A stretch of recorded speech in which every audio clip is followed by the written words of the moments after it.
नमस्कार, मी श्वेता भालेकर. महाराष्ट्र कॉलिंग मध्ये सर्वांचं स्वागत. विवाह समज आणि गैरसमज या विषयावर आज आपण चर्चा करणार आहोत आणि मार्गदर्शन करण्यासाठी आज आपल्या सोबत आहेत ज्योतिष आणि वास्तुतज्ञ वासुदेव सत्रे सर. नमस्कार सर. नमस्कार. कार्यक्रमामध्ये आपलं मनापासून स्वागत. नमस्कार. सरांची आपण ओळख करून घेऊयात. वयाच्या 16व्या वर्षी आळंदीमध्ये श्री वेदमूर्ती अभयशास्त्री पाठक यांच्या गुरुकुलामध्ये यजुर्वेद आणि वास्तुशास्त्र अध्ययनाला सत्रे सरांनी सुरुवात केली. बालपणापासून त्यांना त्यांचे आजोबा आणि वडिलांचं वेळोवेळी ज्योतिष विद्येचं मार्गदर्शन मिळत गेलं. वयाच्या 21व्या वर्षी वडिलांकडून ज्योतिष आणि श्री वेदमूर्ती पाठक गुरुजींकडून यजुर्वेद आणि वास्तुशास्त्राचं शिक्षण सरांनी पूर्ण केलं. पुण्यामध्ये गेली 12 ते 15 वर्ष ज्योतिष आणि वास्तुशास्त्राचं यथायोग्य, प्रामाणिक आणि अविरत मार्गदर्शनाचं कार्य ते करत आहेत. आज आपण विवाह समज आणि गैरसमज या विषयासंदर्भात आपल्या मनामध्ये काही शंका असतील, काही प्रश्न असतील तर थेट सरांना विचारू शकता. त्यासाठी आमचा स्टुडिओ क्रमांक लिहून घ्या 022 6684 3333. चला तर मग चर्चेला सुरुवात करूया. सर, आज आपण विवाह समज आणि गैरसमज या विषयावर बोलणार आहात आणि आपण मार्गदर्शन करणार आहात. सुरुवातीचा सर्वात महत्त्वाचा प्रश्न म्हणजे मंगळ म्हटलं की अनेकांच्या भुवया उंचावतात. बरोबर. जर पत्रिकेमध्ये एखाद्याचा मंगळ असेल आणि एखाद्याचा नसेल तर दोघांचा विवाह होऊ शकतो का? विवाह सौख्य लाभतं का? बघा, पत्रिकेमध्ये काही असे इक्वेशन्स आहेत की ज्यामध्ये एकाला मंगळ आहे आणि एकाला मंगळ नाही तरी सुद्धा ती पत्रिका जुळते. बरं. आणि अर्थात एखाद्याचा ते इक्वेशन्स नाही आणि फक्त मंगळ आहे एकाला आणि एकाला मंगळ नाही आहे तरी आपण मंगळ दोष शांती करून सुद्धा ती पत्रिका जुळवू शकतो आणि त्यांच्या पुढील वैवाहिक आयुष्यामध्ये मंगळ दोषामुळे कुठलेही अपघात, वैवाहिक अपघात होणार नाही याची ग्वाही मी देतो. पण इतर काही दोष असतील तर तो भाग वेगळा आहे. पण मंगळ जर एकाला मंगळ आहे आणि एकाला मंगळ नाही तरी सुद्धा आपण अनेक उपाय करून, काही घरगुती किंवा काही सुचवलेले काही उपाय जे आहेत ते करून आपण ती पत्रिका जुळवू शकतो. केवळ मंगळामुळे जर विवाह तुटत असेल तर त्यांनी नक्कीच एकदा अवश्य सल्ला घ्यावा तज्ज्ञ ज्योतिषांकडनं आणि त्यावर जे मार्गदर्शन दिलं जातं ते आचरणात आणावं. बरोबर. सर, मृत्यू षडाक्षक हा जो योग आहे ते म्हणजे नेमकं काय आणि पत्रिकेमध्ये तो असल्यास विवाह सौख्य लाभतं का याविषयी सांगाल? बघा, मृत्यू षडाष्टक म्हणजे काय की मुलाच्या राशीपासून मुलीची रास 6वी आणि मुलीच्या राशीपासून मुलाची रास 8वी, याला षडाष्टक 6 आणि 8चं ते गणित आहे. तर मृत्यू षडाष्टक योग असला की त्याबद्दल अनेक गैरसमज असे पसरवले आहेत की षडाष्टक म्हणजे 6 शब्द आलाय, 8 म्हणजे अष्टक म्हणजे 8 शब्द आला की 6-8 महिन्यात, वर्षभरात दोघांपैकी एकाचा मृत्यू होईल किंवा दोघांचाही मृत्यू होईल किंवा विवाह टिकणार नाही, असं काहीही नसतं. मृत्यू षडाष्टकाच्या मागे सुद्धा अनेक पत्रिकेतले घटक आहेत की जे बघून पत्रिकेचे ग्रह काय, पत्रिकेमध्ये दोष काय आणि त्यावर सुद्धा उपाय करून 90% आपण मृत्यू षडाष्टक असलेली पत्रिका जी आहे ती जुळवून त्यावर उपाय करून आपण तो विवाह जो आहे तो यशस्वी करू शकतो. त्यामुळे खूप घाबरायचं आणि गैरसमजाचं म्हणजे अर्धवट असं ज्ञान ठेवून उगीचच गैरसमजात राहून घाबरू नये. मृत्यू षडाष्टक पण असेल आणि त्याचंच परत दुसरं एक हे आहे की नवपंचक योग. एक आहे शुभ नवपंचक आणि एक अनिष्ट नवपंचक. तर अनेकांचं अनिष्ट नवपंचकामुळे सुद्धा म्हणजे मुलाला मुलगी पसंत आहे, मुलीला मुलगा पसंत आहे, सगळं आहे आणि काय तर अनिष्ट नवपंचक आला आहे किंवा मृत्यू षडाष्टक आला आहे. तर त्यावर सुद्धा आपण उपाय करून तो विवाह करू शकतो. त्यामुळे सुद्धा अनेकांचे असे विवाह तुटले आहेत. तर कोणाचंही मिलन व्हावं, काय मनोन्मिलन व्हावं, सुखमिलन व्हावं, तर त्यामुळे पत्रिका दाखवावी आणि हे जे नवपंचक, अनिष्ट नवपंचक, शुभ नवपंचक किंवा मृत्यू षडाष्टक, तर प्रीती षडाष्टक म्हणजे चांगलं, तर यावर आपण उपाय करून जे काय पण संपूर्ण पत्रिका अभ्यासल्यानंतरच त्यावर नेमका उपाय काय आहे तो सांगता येईल. तो उपाय त्यांनी करून घ्यावा आणि आपलं वैवाहिक जीवन सुखकर करावं. बरोबर. सर, आपल्याला एक फोन आलेला आहे खोपोलीहून हितेश भूते यांचा. मला वाटतं काही तांत्रिक अडचणी आहेत. हितेश, आपल्याला आवाज येतोय माझा? हॅलो.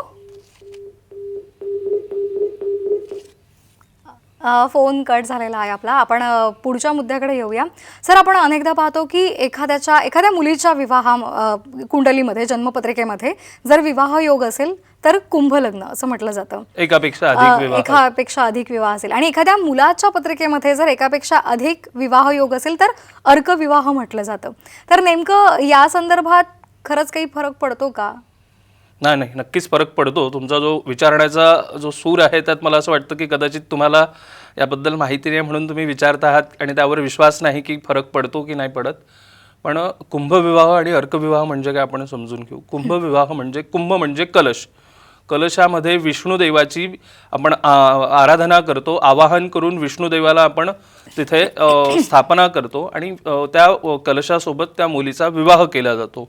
म्हणजे त्या मुलीच्या पत्रिकेत एकापेक्षा अधिक विवाहाचे योग आहेत, तर पहिला विवाह जो आहे तो विष्णूसोबत म्हणजे देवासोबत विवाह झाला म्हणजे आपोआपच नैसर्गिकरित्या किंवा कृत्रिमरित्या म्हणा की एक विवाह तिचा होऊन गेला आणि दुसरं जे आहे तो होणार आहे तो एका मुलासोबत होणार आहे आणि तिचं म्हणजे वैवाहिक जीवन सुखकर. आणि मुलासोबत सुद्धा तसंच की आपण रुईच्या झाडासोबत त्या मुलाचा विवाह करतो.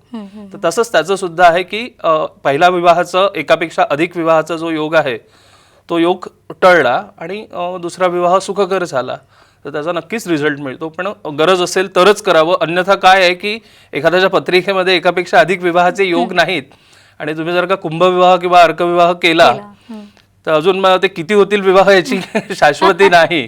म्हणजे तो काय म्हणतात त्याला आशीर्वादापेक्षा उशाप ठरेल. त्यामुळे नक्कीच तज्ज्ञ ज्योतिषांकडनं चांगला सल्ला घ्यावा आणि खरोखर गरज असेल तरच. कारण काय झालंय की हल्ली लोकांमध्ये खूप जागृती निर्माण झाली आहे. आपल्या या वाहिनीवर किंवा अनेक बाकी वाहिन्यांवर कार्यक्रम दाखवले जातात, बाजारात पुस्तकं आहे, वेबसाईट आहे, यूट्यूब आहे. तर त्यामुळे सप्तमात राहू म्हणजे कुंभविवाह करायचा किंवा मुलाचा असेल तर अर्कविवाह. पण गरज नसताना हा विवाह करायला नको. तज्ज्ञांकडनं सल्ला घ्यायचा आणि जे मार्गदर्शन आहे त्या मार्गदर्शनानेच तो विवाह तो विधी जो आहे तो करावा. बरोबर. आपल्याला सर फोन आलेला आहे सुलोचना माने यांचा दादरहून. आपण प्रश्न विचारा. हॅलो. हा प्रश्न विचारा पण तत्पूर्वी जन्मतारीख, जन्मवेळ आणि जन्म ठिकाण सांगा. नाव आहे रोहिणी किसन माने. जन्मतारीख 19/1/1990. ठिकाण मुंबई. वेळ सकाळी 7:15. बरं. सकाळी 7:15. हा. आपला प्रश्न काय आहे? मुलीचं माझ्या लग्न ठरत नाहीये बरं. आणि कधी लग्न ठरेल त्याच्यासाठी काय उपाय? बरं बरं. लग्न ठरत हां नाही. बरोबर. हिचा धृती योगावर जन्म झाला आहे. तर धृती आणि वैधृती योगावर जर का जन्म असेल कुणाचा आणि त्यातल्या त्यात विशेष करून मुलीचा तर लग्नामध्ये विलंब होणे किंवा खूप कमी वयात लग्न होणे आणि नंतर वैवाहिक सुखाचा अभाव. त्यांच्या मुलीच्या बाबतीत डिले झाला आहे. साधारण मुलीचं आता 30-31 वय झालं आहे.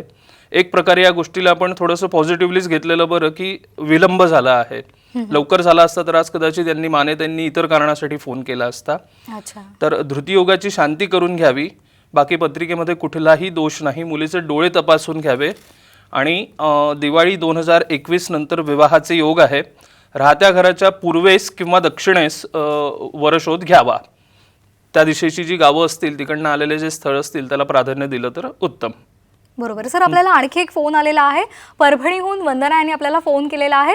वंदना ताई आपला प्रश्न विचारा आणि जन्मतारीख, जन्मवेळ आणि जन्म ठिकाण सांगाल.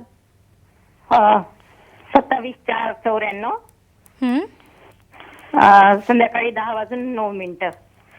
अच्छा. 10:09 संध्याकाळी. आणि जन्म ठिकाण? 10:09. जन्म ठिकाण? जन्म ठिकाण सांगाल. कुठे जन्म झाला? जन्म ठिकाण नांदेड. बरं. आणि प्रश्न विचारा आता आपला. माझ्या मुलाला गव्हर्नमेंट जॉब कधी लागेल आणि लग्नात काही अडथळे आहेत का विचारायचं होतं. बरं. लग्नात अडथळे काही आहेत का? हो आहेत. तर पत्रिकेमध्ये स्त्री दोष आहे मुलाच्या पत्रिकेमध्ये. त्यामुळे यांनी संपर्क करून सविस्तर मार्गदर्शन घेतलेलं बरं. पण तुर्तास मी यांना सांगेन की घरामध्ये नवचंडी याग हा विधी यांनी करून घ्यावा. आणि दुसरं आहे की नैसर्गिक पाण्याचे जे स्रोत असतील नदी, तलाव, समुद्र, विहीर, धबधबा यापासून जपून राहावं. अशा ठिकाणी कधी गेला हा मुलगा तर थोडंसं सावधानतेनेच राहावं. आणि दुसरं त्यांनी विचारलं की सरकारी नोकरीचे. तर मी डिमॉरलाइज करत नाही पण पत्रिकेमध्ये सरकारी नोकरीचे योग कमी आहेत. त्यापेक्षा त्याउलट यांनी जर का कलेशी संबंधित उद्योग केला तर तो उत्तम आणि अतिशय फलदायी असेल. अच्छा. सर आपण बघतो की अनेकदा विवाह सुरू आणि विवाहाची बोलणी जेव्हा सुरू होतात तेव्हा पहिल्यांदा गुणमिलन केलं जातं, जन्मपत्रिका पाहिली जाते. तर जन्मपत्रिका पाहिल्यानंतरच विवाह करणं योग्य आहे का? नक्कीच, कारण पुढले येणारे जे धोके आहेत ते टाळण्यापेक्षा माझ्याकडे कितीतरी उभयता कपल्स असे आले आहेत की आधी त्यांनी ते म्हणजे कबूल केलं प्रांजळपणे की आम्ही उगीच आम्हाला हे यावर विश्वास वाटत नव्हता असं तसं, पण आम्ही त्यामुळे आमच्या दोघांच्याही घरच्यांना सगळं पटलं आणि आम्ही पुढे गेलो. पण आता आमच्यामध्ये खूप अडचणी येत आहेत. नुसतंच दोघांचंच न पटणे ह्याच अडचणी नाही, तर संतती सुखसुद्धा मिळत नाही. तर विवाह जो आहे तो दोघांमध्ये जो हे असतं की मानसिक, बौद्धिक, वैचारिक, शैक्षणिक पातळ्या ज्या आहेत ते सगळं मॅच झालं पाहिजे तरच तो विवाह टिकतो. त्यामुळे गुणमिलन जे तुम्ही म्हणताय तर फक्त गुणमिलनावर विश्वास ठेवू नये. अगदी 2, 3, 5, 10 गुण ज्या पत्रिकांना मिळालेत त्यांना सुद्धा मी लग्नाला होकार दिला आहे. अच्छा. आणि ज्या पत्रिकेमध्ये 22-24 गुण जुळत आहेत त्यांना सुद्धा मी नकार दिलेला आहे. तर दोघांचीही जन्मपत्रिका आणि भावचलित पत्रिका परस्पर समोर येते आणि ती अभ्यासून त्यावरच मी होकार किंवा नकार हा कळवतो. तर त्यामुळे पत्रिका बघणं गरजेचं आहे, पण फक्त गुणांवर अवलंबून राहू नये. बरोबर, अगदी गुणांवर अवलंबून राहू नये. सर आपल्याला एक फोन आलेला आहे. जितेंद्र कुलकर्णी यांनी आपल्याला सांगलीहून फोन केलेला आहे. प्रश्न विचारा आपला. मॅडम नमस्ते. नमस्कार, बोला. माझी जन्मतारीख आहे 23 जुलै 1989. वार आहे रविवार. जन्मवेळ सकाळी 7:18. गेले 2 ते 3 वर्ष मी जॉबचंही बघतोय, मला जॉबही लागेना आणि गेले वर्ष झालं लग्नाचं बघायचं चालू आहे. माझं लग्नही होईना. काय समस्या आहे मला कळेल का? जन्म ठिकाण सांगाल आपलं? जन्म ठिकाण कोरेगाव, तालुका कोरेगाव, जिल्हा सातारा. बरं. जितेंद्रची पत्रिका आहे समोर. अतिगंड योगाची शांती करून घ्यावी सगळ्यात आधी, जर का लहानपणी ती केली नसेल तर. या पत्रिकेमध्ये मंगळ आहे, तर सोबतच मंगळाची शांती करून घ्यावी. आणि आता पर्टिक्युलर जी पत्रिका येईल यांच्यासाठी जे स्थळ येईल ते स्थळ गुणमिलन करूनच यांनी विवाह करावा. आता ते सांगता येणार नाही की यांना नॉन मांगलिक पण मुलगी चालेल का, कारण ते त्या मुलीच्या पत्रिकेवर अवलंबून असेल. बरोबर. तर त्यामुळे मंगळाची शांती करून घ्यावी आणि सोबतच अतिगंड योगाची शांती करून घ्यावी. आणि उजव्या हाताच्या तर्जनीमध्ये म्हणजे इंडेक्स फिंगरमध्ये एक 3-3.5 कॅरेटचा पुष्कराज सोन्यात धारण करावा आणि होईल तेवढी गणपतीची उपासना करावी. दिवाळी 2021 नंतर विवाहाचे योग आहेत. अरे वा, खूप छान माहिती आहे. महाराष्ट्र कॉलिंगमध्ये आपण विवाह समज गैरसमज या विषयावर मार्गदर्शन घेत आहोत. आपल्यासोबत आहेत वासुदेव सत्रे सर. पण कार्यक्रमात वेळ झाली छोट्याशा विश्रांतीची. पाहत रहा साम टीव्ही.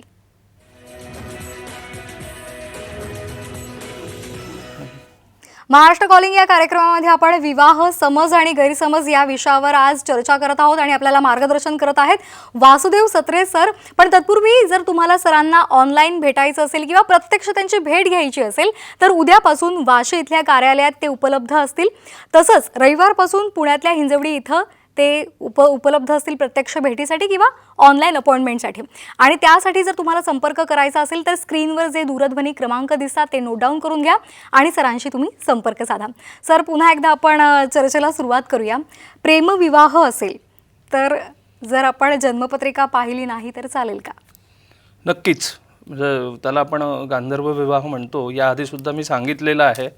अर्थात प्रेमविवाह कसा असावा की ये हृदयीचे ते हृदयी घातले, की दोघांचंही हृदय एक झालं आहे आणि तिथे खरोखर नितळ प्रेम आहे तर तो प्रेमविवाह मानावा. तिथे वासना वगैरे असं काहीही नको. खरोखर नितळ प्रेम असेल तर त्याला प्रेमविवाह म्हणता येईल. आणि अशा प्रेमविवाहाला पत्रिका बघण्याची पण गरज नाही. तरीसुद्धा दोघांची वैयक्तिक पत्रिका म्हणजे दोघांची पत्रिका मॅच मेकिंग नको, दोघांची वैयक्तिक पत्रिका दाखवावी, जेणेकरून विवाहानंतर त्यांना करिअरमध्ये वगैरे वैयक्तिक दोघांचं मिळून म्हणत नाही आहे, वैयक्तिक करिअरमध्ये किंवा आरोग्याच्या बाबतीत काही अडचणी आहेत का ते बघून दोघांनी आपापले वैयक्तिक पत्रिकेचं मार्गदर्शन घ्यावं आणि उपाय करून स्वतंत्रपणे उपाय करून विवाह करायला हरकत नाही. बरोबर, पाहिली तरी चालेल मग तर सोन्याहून पिवळं, पण जर नसेल गुणमिलन नको, मॅच मेकिंग करायला नको. वैयक्तिक फक्त पत्रिका दाखवावी. जशी आपण सर्वसाधारण कुठल्या तज्ञ ज्योतिषांना आपली पत्रिका दाखवतो तशी पत्रिका दाखवावी. अगदी. सर आपल्याला एक फोन आलेला आहे. वर्षा वटारे यांनी आपल्याला गोरेगावहून फोन केलेला आहे. वर्षाताई आपला प्रश्न विचारा. हा नमस्कार सर. नमस्कार. जन्मतारीख सांगाल? मला माझ्या मुलाचं लग्न झालेलं आहे आणि त्याच्या कुंडलीत संतती योग कधी आहे ते विचारायचं. जन्मतारीख सांगा मला. जन्मतारीख मुलाची 19/11/1991. जन्मवेळ जन्मवेळ सकाळी 8:55. आणि जन्म ठिकाण? जन्म ठिकाण मुंबई. बरं. संततीबद्दल यांचा प्रश्न आहे.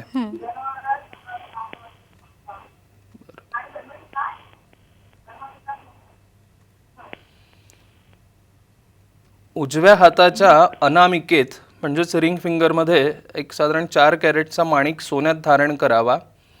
आणि यात फक्त आता असं आहे की एकट्याची पत्रिका बघून मी कन्फर्म सांगू शकत नाही संतती योग कधी येईल. तर मी म्हणेल की या दोघांच्याही यांनी पत्रिका दाखवाव्या. फोन करून यांनी ऑनलाईन किंवा आता मुंबईला आहे मी उद्यापासून, तर मुंबई ऑफिसला पण हे प्रत्यक्ष येऊन भेटू शकतात. अपॉइंटमेंट घेऊन दोघांच्याही पत्रिकेचं सविस्तर अभ्यास केल्यानंतरच मला यांना नेमकं काय ते सांगता येईल. आणि आपल्या इतर प्रेक्षकांनाही सांगता येईल की कार्यक्रमामध्ये जर का कोणाला संततीबद्दल अडचणी असतील, प्रश्न असतील, तर त्यांनी वैयक्तिक भेटलेलंच उत्तम, कारण हा अतिशय खाजगी विषय आहे. तो असा जाहीरपणे बोलणं योग्य नाही. त्यामुळे त्यांनी स्क्रीनवर नंबर असतात, एरवी पण लोकांकडे नंबर आहेत, तर संततीविषयीचे जे प्रश्न आहेत तर ते त्यांनी खाजगीतच फोन करून विचारावे. बरोबर. प्रिया आनंदकर यांचा पण आपल्याला फोन आलेला आहे. प्रियाचे प्रश्न विचाराल? हा हॅलो. हां, जन्मतारीख सांगाल? 29/9/93. हं? सकाळी 9:05 आणि अहमदनगर. अहमदनगर. प्रश्न विचाराल? तिच्या लग्नाबद्दलच विचारायचंय. मग ती काय नाही, ती एज्युकेशन शिक्षण म्हणजे जॉब वगैरे करते, बी झालेली आहे. ते लग्नाबद्दल विचारायचं, काय अडचणी होत, काय उपाय करावे. चालेल चालेल. उजव्या हाताच्या करंगळीमध्ये एक 3-3.5 कॅरेटचा पाचू याने चांदीत धारण करावा आणि डोळे तपासून घ्यावे. तसंच पोटाचे विकार असतील, त्यातल्या त्यात स्त्रियांचे आजार. आणि दिवाळी 2021 नंतर विवाहाचे योग आहे. होईल तेवढी म्हणता येईल कुलदेवीची उपासना याने दररोज करावी. पत्रिकेमध्ये बाकी कुठलाही दोष नाही. आणि दिवाळी 2021 नंतर याचे विवाहाचे योग आहेत. बरोबर. आपण सर नेहमी पाहतो की विवाह करताना अनेक अडचणींचा सामना करावा लागतो किंवा तसे समज आणि गैरसमज सुद्धा असतात. तसंच विवाह झाल्यानंतर सुद्धा पत्रिकेमध्ये जे योग असतात, म्हणजे तुम्ही काही योगांचं मगाशी सांगितलं, तसे जर वाईट योग असतील तर त्यावर उपाय करता येतात का? बघा, एकदा आपलं चुकून जरी विवाह झाला आहे किंवा एखाद्याच्या पत्रिकेमध्ये ती पत्रिका मॅचच होत नव्हती, जी की आम्ही आमचा पूर्ण प्रयत्न असतो की 100 पैकी 95-96% ती पत्रिका जुळवावी. पण कधी कधी 3-4% चान्सेस असे असतात की त्यात ती पत्रिका जुळूच शकत नाही. पण अजाणतेपणाने जर का तो विवाह झाला आहे तर त्यावरही आपल्याला उपाय करता येतात. ते उपाय त्यांनी करून घ्यावे आणि त्याचा नक्कीच त्यांना रिझल्ट मिळतो. पण हे आहे की तत्पूर्वीच जर दाखवलं तर अतिशय उत्तम. बरोबर. Precaution is better than cure. तर त्याने आधीच पत्रिका दाखवली दोघांनी तर त्यांना म्हणजे विवाहोत्तर जे अपघात आहेत, वैवाहिक अपघात, याला समोर जावं लागणार नाही. बरोबर. आणि काही ठिकाणी काय होतं अनेकदा की हे काय शास्त्र आहे का किंवा थोतांड आहे का, असं काही नाही. इतर शास्त्रांप्रमाणे हे सुद्धा शास्त्र आहे. जसं इतर शास्त्रांना मर्यादा आहे तशाच या शास्त्राला सुद्धा मर्यादा आहेत. म्हणून एक फक्त सेकंड ओपिनियन म्हणून आणि याचा जो आपल्याला जेवढा जास्तीत जास्त फायदा करून घेता येईल ज्योतिषशास्त्राचा, तो फायदा करून घ्यावा. काही नुकसानाचं तर नाहीये. आम्ही जेही कोणी ज्योतिष आहेत सगळे ते तुमच्या वाईट होईल असं तर सांगत नाहीत ना. बरोबर. आपण घरातनं निघालो तर सिग्नलला एखादं कोणी भगवे कपडे घालून मिळतो, तोही म्हणतो की जा बेटा तेरा कल्याण हो जाएगा. बरोबर. आपण त्याला श्रद्धेने 2-5 रुपये 10 रुपये टाकतो. घरातून आपण कधीतरी वाद झालेला असतो बायकोसोबत आणि घरात तर टेन्शनमधनं निघतो आणि आपला काहीतरी इंटरव्ह्यू असतो, पण तेवढ्यात तो एकदम भगवा माणूस मिळतो आणि जा साईबाबा तुम्हारा कल्याण करेंगे. एकदम आपल्यामध्ये श्रद्धा जागृत होते आणि पॉझिटिव्ह वाईब्स तयार होतात. बायकोसोबत झालेलं भांडण विसरतं आणि आपण अतिशय उत्कृष्टपणे इंटरव्ह्यू जो आहे तो देतो आणि आपलं सिलेक्शन होतं आणि मग आपल्याला वाटतं की साईबाबांनी खरंच काम केलं. तर श्रद्धावान लभते फलम. बरोबर, म्हणजे सकारात्मकता मिळते आणि एक वेगळी योग्य दिशा आपल्याला चोखाळता नक्कीच, येते. नक्कीच. खरंय. आपण नेहमी म्हणतो की विवाह जर करायचा असेल तर शुभ मुहूर्त पाहिला जातो, शुभ ठिकाण पाहिलं जातं, शुभ वेळ साधली जाते, शुभ दिवस पाहिला जातो. तर या संदर्भात काय सांगाल? बघा, मुहूर्तच महत्त्वाचं आहे. आता अनेक जण ज्योतिषांवर ब्लेम करतात की तुम्ही सांगितलं त्याप्रमाणे आम्ही सगळे उपाय केलेत, रत्न घातलीत, पूजा केल्या, सगळं केलं आणि तुम्ही सांगितलं त्या मुहूर्ताचंच ते मुहूर्त पण आम्ही पत्रिकेत छापलं आणि पण तरी आमच्या मुलाचा विवाह मोडला. मी सगळं करायचं आणि शेवटी महत्त्वाच्या याला जे मुहूर्त, ज्या दोघांच्या मंगल परिणय ज्याला म्हणतो, ते मुहूर्त फक्त पत्रिकेत छापण्यापुरतच सीमित राहिलेलं आहे. बरोबर. तुम्ही जर का दोघांच्या विवाहाचं जीवन, वैवाहिक जीवनाची मंगल परिणयाची सुरुवातच जर का अमंगल वेळी करताय, पत्रिकेत वेळ आपलं वेळ टाकली आहे 10:56ची, आम्ही मूर्ख नाहीत 10:56चं मुहूर्त जायला. खरोखर त्यावेळेस काहीतरी चांगली वेळ असेल, दोघांचं जीवन, वैवाहिक जीवन जे आहे ते सुखकर होणारं असेल म्हणूनच ते मुहूर्त दिलेलं आहे. आणि तुम्ही ते मुहूर्त सोडून दुपारी 1:30 वाजता जर विवाह लावत असाल आणि नंतर जर का म्हणत असाल की नाही तुम्ही सांगितल्याप्रमाणे सगळे उपाय केले पण आमचा सून आता 2 महिने झाले माहेरी निघून गेली, अरे बापरे. मग त्यात असं काही नाही, पाळायचं तर पूर्णच पाळायचं. बरोबर. डॉक्टरांचा गोळ्यांचा कोर्स आहे 5 दिवसाचा, 3 दिवस घ्यायचा आणि 2 दिवस घ्यायचा नाही आणि परत 2 महिन्यांनी म्हणायचं की नाही तुम्ही बोलला होतात की हा कोर्स केल्यावर ताप येणार नाही आणि 2 महिन्यांनी मला परत ताप आला. बरोबर. तर कुठलीही गोष्ट जी आहे ती पूर्ण करायला पाहिजे, म्हणजे हाती घेतलेलं काम जे आहे ते तडीच नेलंच पाहिजे. बरोबर. त्यामुळे मुहूर्त सुद्धा पाळणं गरजेचं आहे. उगीच लग्न म्हणजे काय म्हणतात त्याला सोहळा करू नका, त्याला धार्मिक सुद्धा टच दिलेला आहे. बरोबर. तर त्यामुळे हे जे ज्योतिषशास्त्राचे नियम आहेत हे पाळायचे तर पूर्णच पाळा, अदरवाईज नका पाळू. बरोबर. सर, जाता जाता प्रेक्षकांना काय सल्ला द्याल? मला हाच देईल की विद्वत्वंच नृपत्वंच नैवतुल्य कदाचन, स्वदेशे पूज्यते राजा विद्वान सर्वत्र पूज्यते. की विद्वान आणि एखादा राजा यांच्यामध्ये कधीच तुलना होऊ शकत नाही, कारण राजाची पूजा जी आहे ती फक्त त्याच्या देशामध्ये होते आणि विद्वान सर्वत्र पूज्यते. विद्वान जो आहे त्याची सर्वत्र पूजा होते. म्हणून विवाह इच्छुक जेही मुलं किंवा मुली दोघांनाही मी हे म्हणेल की विद्वान व्हा, ज्ञान घ्या. व्यसनम व्यसनम व्यसनम विद्याभ्यसनम व्यसनम. विद्याभ्यासाचं व्यसन करा. त्या मुलीनेही आणि त्या मुलानेही आपापल्या पायावर उभं राहा. पहिलं लग्न आपल्या करिअर सोबत करा आणि नंतर आयुष्याचा जोडीदार जो आहे तो शोधा. अगदी खूप छान पद्धतीने तुम्ही मार्गदर्शन केलेलं आहे सर कार्यक्रमामध्ये. आणि खरंच तुम्हाला पण जर काही विवाह समज गैरसमज या विषयावर आज आपण चर्चा केली, पण काही अडचणी असतील तर तुम्ही सरांशी थेट संपर्क साधू शकता. उद्यापासून ते वाशीतल्या कार्यालयात उपलब्ध आहेत आणि त्याचबरोबर रविवारपासून ते पुण्यामध्ये हिंजवडी इथे कार्यक्रमामध्ये तुम्हाला थेट तुम्ही त्यांच्याशी संपर्क करून तुमच्या ज्या काही समस्या आहेत त्यावर मार्गदर्शन करू शकता. सर, कार्यक्रमामध्ये आपण आलात आणि मुलाचं मार्गदर्शन केलं त्याबद्दल मनापासून धन्यवाद. नमस्कार. तर महाराष्ट्र कॉलिंग या कार्यक्रमामध्ये वेळ झाली इथेच थांबण्याची. आपण पाहत राहा साम TV. नमस्कार.